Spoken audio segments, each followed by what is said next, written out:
you are invited to feed Harvest channel. Late in the fall fishing season last October, Ian Kiruak stands in a spotting tower on a boat in the middle of Lego Bay, while spotter Sierra Montoya watches the cameras on another boat. The pattern of the water is hypnotic, like the snowy fuzz on a TV that's not quite working. Kiruak is the president of Lummi Island Wild, a Bellingham-based seafood wholesale company that sells only wild, sustainably caught fish. Kiruak has been reef netting for 20 years, having worked his way from deckhand to license holder. He holds 2 of the world's 12 reef netting licenses and is committed to ensuring that this way of fishing continues. A net suspended between 2 of these pontoon boats is quickly hauled in when salmon are spotted swimming over it. The salmon are rolled into a netted live well with flowing seawater. When the live well starts to fill with fish, they are sorted. Non-targeted species are returned to the ocean unharmed, while the keepers are bled and tossed in brailers to produce the highest quality fish. On this day, crews were keeping chum salmon and hatchery-raised coho salmon. The fishing operation is powered by solar energy and modified winches. The Pacific Salmon Commission regulates the fishery, a collaboration between the US and Canada. The salmon are headed to the Fraser River in Canada. Every person is fishing for Lummi Island Wild. Karen Ducey, The Seattle Times.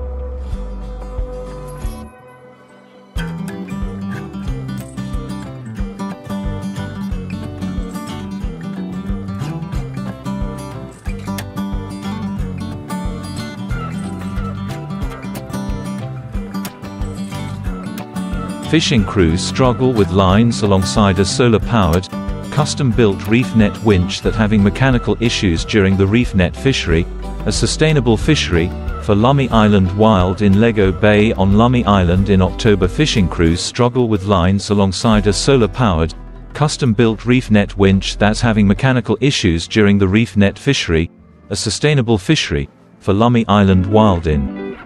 This is the modern-day version of reef netting. One of 4 main ways salmon are commercially fished in the Pacific Northwest. The technology has advanced beyond its 2 canoes and a net Lummi origins, but the concept is fundamentally unchanged.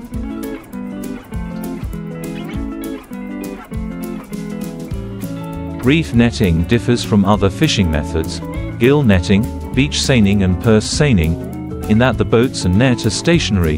They're tethered to the sea bottom with minimal anchors. Fish must swim up an artificial reef directly into the waiting net. That's in part why Kiruak believes reef netting is the most sustainable way to catch salmon.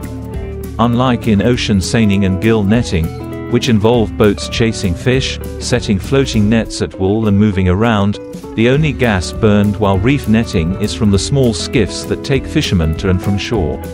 Then, there's the salmon. Each fish is gently handled and sorted based on species, with non-targeted species released back into the water.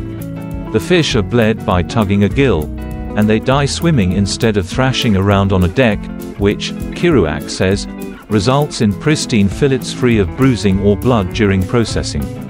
Plus, like other salmon caught around the Sailor Sea, their fat content is higher than salmon caught farther north because they're harvested earlier in their spawning journey.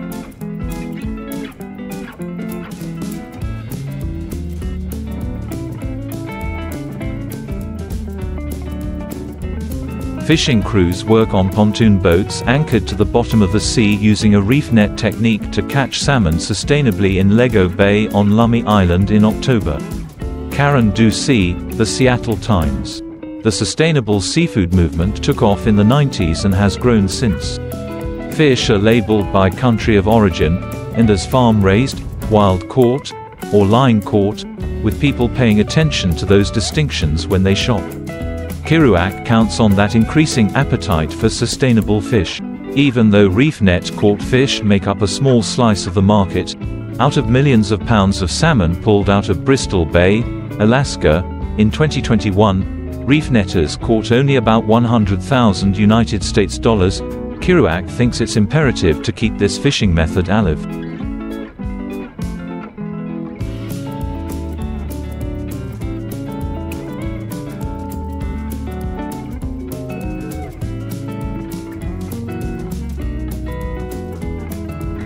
Eric Walker bleeds alive by salmon by tearing its gills in the reef net fishery, a sustainable fishery, in Lego Bay on Lummi Island in October. The reef net fishery consists of crews working on a pair of Karen Ducey, The Seattle Times, more. Commercial salmon fishing in the Pacific Northwest has a tangled, contentious history going back to the mid-1800s. It brings up decades-old hurt that, for some, still feels like a fresh wound. Today, a complex system of fishermen, tribes, scientists, and multiple state, federal and international governments work together to manage this wild, ever-changing resource that has always been part of the Lummi way of life. Since time immemorial, generations of Lummi have observed the life cycle of various salmon species, charting migration patterns, spawning seasons and how changing weather affected it all. Reef netting sites were sacred, passed down through families for thousands of years.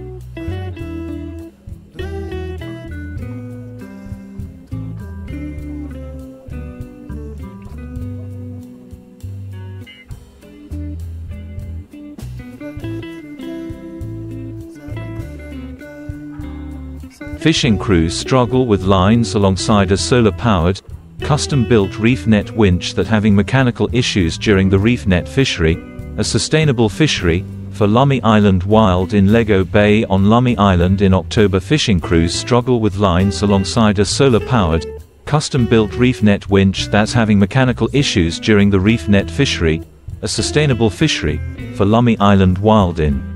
More. This is the modern-day version of reef netting, one of 4 main ways salmon are commercially fished in the Pacific Northwest. The technology has advanced beyond its 2 canoes and a net Lummi origins, but the concept is fundamentally unchanged.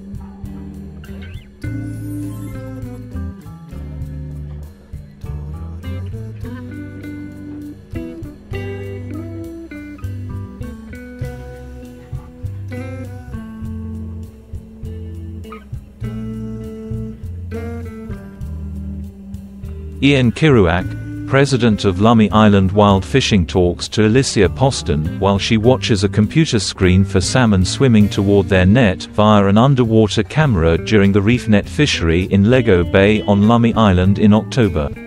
Ian Kerouac, president of Lummi Island Wild Fishing, talks to Alicia Poston while she watches a computer screen for salmon swimming toward their net via an underwater camera during the reef net.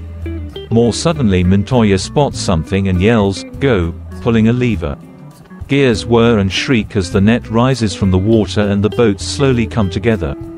Kerouac slides down the ladder to join 2 deckhands and they finish hauling the net by hand, a small school of fish writhing as they spill into the live well built onto the boat. Soon, the gears moan, the net slips back underwater and the boats reset to wait for more salmon. That process repeats. Final yield, about 200 fish caught, a relatively good day.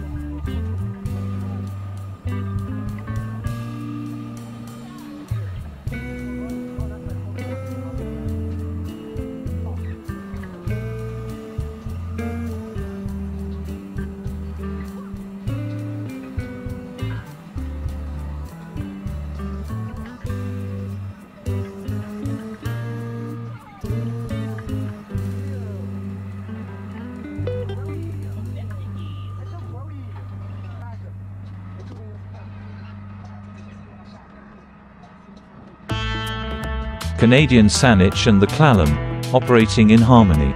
But as country lines were drawn around the tribes and treaties were forcibly signed, they began losing touch with traditional reef netting grounds and practices while boxed in by boundaries thrust upon them. While tribes were prepared to negotiate during the 1855 signing of the Point Elliott Treaty, Reed stresses that treaties didn't give rights to native peoples. Instead, what they did was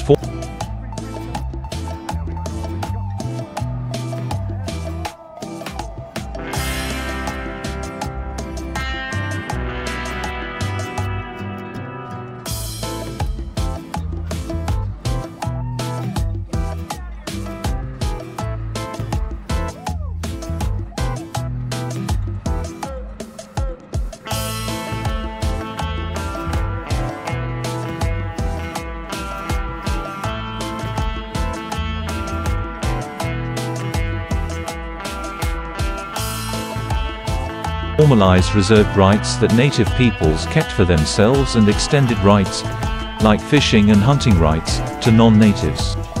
And while the Lummi people and other tribes held onto their fishing rights in the Point Elliott Treaty, non-natives soon began to encroach on the traditional fishing grounds. The Lummi people were incrementally pushed aside and fishing became war. In 1892, the Alaska Packers Company set fish traps at Point Roberts and Blaine, directly in front of Lummi reef net gear, which set an unprecedented course for disruption.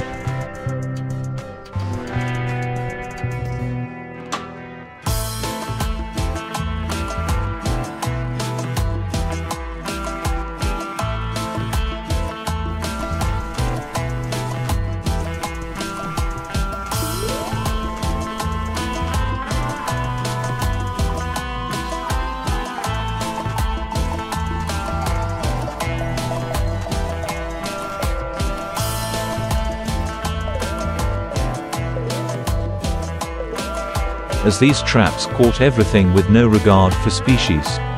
In 1894, 52 Lummi fishermen signed a letter begging the government to regulate the traps. Their pleas were ignored. Finally, in 1934, fish traps were outlawed in the name of conservation, as were Lummi-operated reef nets, while non-native fishermen were allowed to continue to reef net fish. Reed says it could have been because only citizens were allowed to hold a license and native people weren't seen as citizens. Additionally, laws were passed that specifically made indigenous technologies and techniques illegal.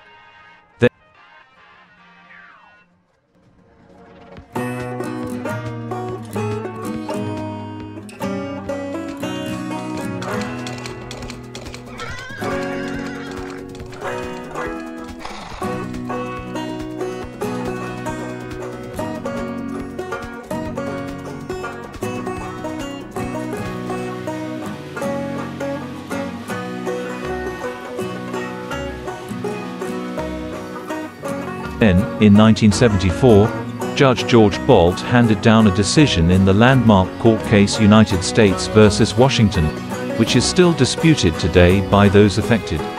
Bolt reviewed the Point Elliott Treaty and determined that area tribes held original rights to the fish, which they granted in limited fashion to settlers.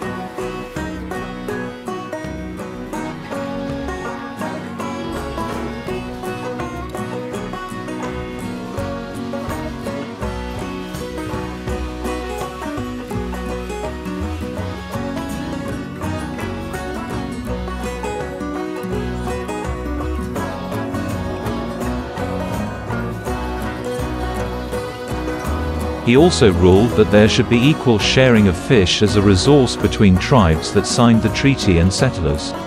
Tribes were entitled to up to 50% of the fish harvest that passed through their recognized fishing grounds.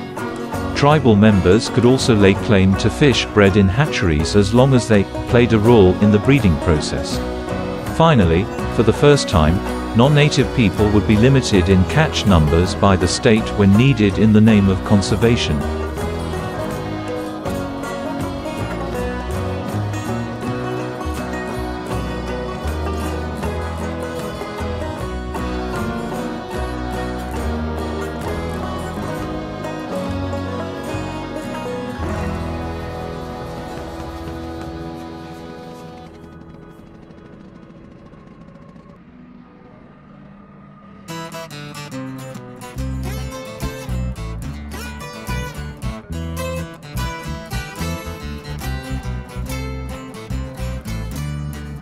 Reef net sites were owned sites that a family would say, "This is when we put the net in, here's when we observe the first salmon ceremony, here's who can fish there and who can't," says Joshua L. Reed, citizen of the Snohomish Tribe of Indians and associate professor of history and American Indian Studies at the University of Washington.